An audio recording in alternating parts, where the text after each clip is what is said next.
So guys, after they just concluded election that happened in Ondo State, Tinubu has told other candidates who are aggrieved to go to court if they are not satisfied. Also, Analyst has come out to tell Peter Obi and others to do better if indeed they are hungry to become leaders of this country come 2027. So guys, back to the topic. We all saw what happened in Ondo State. A whole lot of vote buying took place, and the APC was the one responsible. There were videos circulating in the internet, and one of the candidates also raised alarm that they brought in so much money into the states in bags, and they went and kept those money in hotels. He was calling the EFCC to raid the hotels in Ondo State. It even got to the point that 2 policemen were seen fighting over 100,000 naira. So guys, what happened in the Ondo State was a show of shame, and it will never get better under the Tinubu's administration, because INEC has been mandated to do what it's doing, and the judiciary is waiting to back them up. We all saw it play out in Edo State, and recently it has again repeated itself in Ondo State. So guys, I'm going to let you watch this video where this analyst is blasting other oppositions that they are not sitting up, they are not doing the right thing. In fact, he went to the point of saying, calling out, although he didn't mention Peter Obi's name, but he said it's not attending seminars, attending burials, attending this that will give you power. You have to put up a very strong opposition front. So guys, I'm going to let you watch this video and drop your honest. After the Ondo State governorship election, the All Progressives Congress has again won Ondo State governorship seat. The governing party is now controlling 21 states out of 36, and the PDP controlling 12, while APGA, Labour Party, and NNPP have 1 state each. With a gradual but regular decline in the fortunes of the ones who claim the biggest party in Africa, the PDP analysts are worried about the future of opposition parties in Nigeria ahead of the 2027 general election. With Anambra election next year and the APC angling to take the state, many Nigerians are worried that the nation may be drifting to a one-party state. Let's have this conversation with Dr. Hassan Ahmadi, who is also the director of Abuja School of Social and Political Thought and a Rise Analyst. Thank you for joining us on News Night. Let's look at before I get into what the opposition party looks like, ahead of 2027, let's get your assessment of the election, the outcome of this election, and of course the impact on the political landscape in Ondo State. First, I think I could say this was a peaceful election from all indications, apart from police arresting a few persons. We don't know details of those in DSS custody, but essentially a peaceful election. Went fast election, outcome, result declared. We saw what happened in previous elections. Maybe we'll be gradually winding down collection, like in Edo. So pretty fast enough. After yesterday, by midday today, we knew the winner. Again, the landslide looks like it's still government. PDP got all, and quite a margin between APC and PDP. The Labour others got 1,000, 2,000. So maybe predictable, because this is an incumbent who we can't assess whether he has done much or not. But again, seems to have done a good campaign. We saw the APC governors, many of them, they are showing strength, showing commitment, showing that they are ready to wrestle from the fire another state. Within PDP was basically missing. Of course, Tambula and PDP was speculating. So essentially, predictable. Yes. But there's also issues around INEC performance. But I think PDP didn't have, or any other party didn't show the strength to knock off the incumbent governor. Let's look at the fortunes of opposition parties in Nigeria. The PDP, lost again. In Edo State, and now in Ondo State. They've also lost, in the Ekiti State as well. So now they have just 12 states to themselves and APC. The question is, are we moving to a one-party state? So in your own view, what is the current stage of opposition party or politics in the country, particularly in the light of PDP's recent electoral losses? I think the state is really distressing, not encouraging. We are closer to one-party state in de facto, not de jure. We have over 18 parties, or about 18 parties registered. But then some people say we have APC, half APC in PDP, have APC and Labour Party, the three main parties in terms of, and then NNPP is maybe one quarter APC. So we're nudging towards a one-party state if you look at electoral fortune. So let's say Osho is in play, Osho goes in, or even if the governor struggles, as they did before, to hold it, Anambra is in play, maybe Soludo may somewhat hold back, Anambra people will not want APC. But again, the state of play in terms of how the parties are shaping up. The PDP is in almost like a terminal crisis. There's no prospect that they can work out of this crisis stronger than they were before 2023. APC, in spite of all its internal crisis, is looking stronger every day, taking in more people in, a certain strength, is incumbent. And the APC also, in my view, master of the dark art of politics. Yes, the APC biggest challenge for 2027 would be governance, which they're failing. The APC government is failing truly. But the point is that...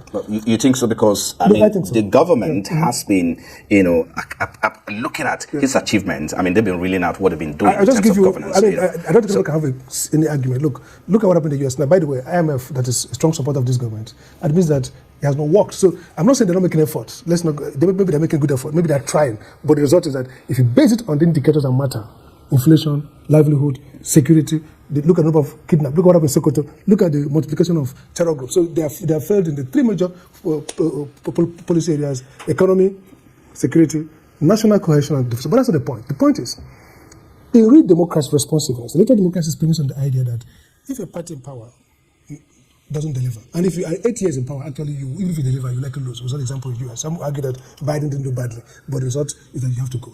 So, but the problem is this: the electoral system is not good enough to deliver free and fair election. Let's not forget Edo was shambolic. Edo was really, in our view, Abuja school, a rigged process.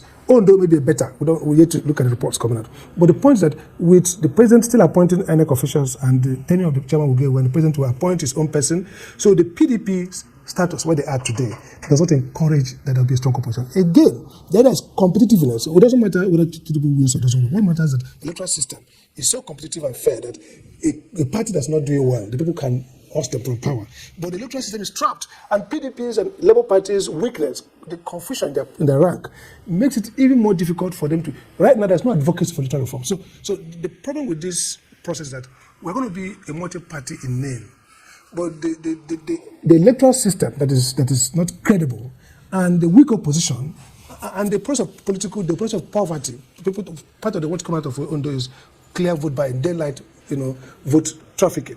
People are buying vote exchange, you buy openly. Now, with that kind of situation, with the electoral system that's not clear, with INEC that is partisan because of appointment, and the opposition party is not strong, so you're going to see that it's more like, slam dunk. But this is the rider. I think the PDP and some people who are opposed to the president think that the winning formula is going to be ethnic kind of politics. That, okay, they're not as angry, you hear it in Twitter all the time, they're not we remember. Nobody's thinking about creating a process of transparent electoral system. They're not thinking about building a structure that can oppose and put people on, boots on ground. So I think that the whole idea is somehow the North will flip the card. So if I took a call, any strong Northern candidate, President Tinubu, I don't buy that reductionist proposition.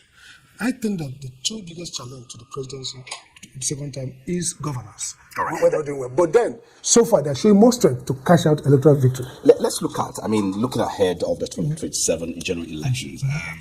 What step do you believe opposition parties need to take to present themselves? Perhaps, win more people, because in 2023 we saw massive, gathering or massive winning or people coming together, and that was dependent on the youth, largely dependent on the youth. But let's talk about why is it that we've not been able, because we've seen attempts of opposition coming to form alliances in the past, but many have struggled to hold it together. So why do you think this is so? And how can we perhaps come together and maybe form an opposition, a strong opposition, because democracy without a strong opposition is not actually democracy. Okay, I think they just need to borrow the playbook of APC in 2014. Look, APC in 2014 had a clear opposition leader in the person of Aggrieved Tinubu. Buhari was there with the electoral value. There's 9 or 8 million captive voters, but he couldn't win. Tinubu was the arrowhead, and they were able to mobilize the MHs, other people who were not satisfied, and build up a coalition. Now, it's difficult for these guys to build this coalition because there's this question around who will be able to talk about being the president, and there seems to be no real leader of the opposition. That's number one. Number two is that They should borrow the playbook also of aggressive opposition. So, take for example, the way they formed the merger, the Jonathan government didn't want that merger. But they put so much pressure on INEC, they blackmailed everybody. They went international, they went ballistic. At the end of the day, the PDP were almost like blackmailed and subdued to allow them. Today, why is the opposition not going ballistic or shaping INEC? Knowing that every election, PDP issues a statement, is that not correct? Blaming INEC, is that not correct? Today, PDP has issued a statement again, saying, if you know that the elections are not competitive and free and fair, why don't you build a strong momentum to change that electoral system, electoral body, to make it fair and fair? They're failing. Instead, they are all talking about being candidates, running about funerals and weddings and seminars and workshops. So the missing link here is that the opposition has not borrowed the Tinubu Buhari playbook, which is one, come together. Two, aggression. Push the ruling party to make concessions on structural changes that allow you to win. Because look, even if you do the campaigning, if as they are alleging, the electoral system is rigged, you can't win. Don't forget that in 2023, the two leading opposition parties went to court, is that not correct? To allege issues around IRF, allege all kinds of things, electoral system, judicial process. What have they done strategically to begin to reverse those things that they claim worked against them? Nothing. So if I have to assess the 2014 so guys, this is what we are saying about Nigeria today. Things have really gone wrong. So you can imagine Tinubu telling, other candidates in the just concluded Ondo governorship election to go to court if they are not happy. Just like the INEC chairman told us after the 2023 presidential election, telling those who were offended to go to court after, to go to court if they are not satisfied, if they are not happy with what was happening. And we all saw how that ended, going to a court that has been captured, going to the judiciary in Nigeria, which everybody sees it, display clearly that the judiciary is in the hands of our politicians. Now they've adopted that language of go to court if you are not happy. We saw videos showing people, receiving money for voting for the APC. And finally, INEC declared the APC candidates in the state as the winner of the election. The PDP said they are going to court, but people keep faulting them that the PDP doesn't come up as a very strong opposition, but they always want to win election. That you cannot win an election without standing tall and being strategic also. As an opposition, you should be able to start making some plans on how to win election before you actually win that election. But we don't see that play out in the PDP, and they want to claim power. So guys, you can see it for yourself. This is what we keep saying, that this country is gone. I mean, the capture by the politicians in this country, it will be difficult for real elections to be conducted. I mean, credible election, let alone when people are handling the whole situation with loose-affair hands. You can see what is happening. There is no strong opposition. Atiku is not doing his work. Peter Obi tried initially, but as it stands now, that opposition from the side of Peter Obi is not really that strong. Some people say it's because of the turmoil in the LP. But nevertheless, wherever he is, he should know that Nigerians have a lot of faith and confidence in him. So he should play the opposition to the core, no matter what how the APC will want to see it. Let me know what you think about this in the comment section below. Please don't forget to subscribe to the channel, turn on the notification bell. Please give this video a like so that YouTube can recommend it to others, and drop your thoughts in the comment section below. Thank you.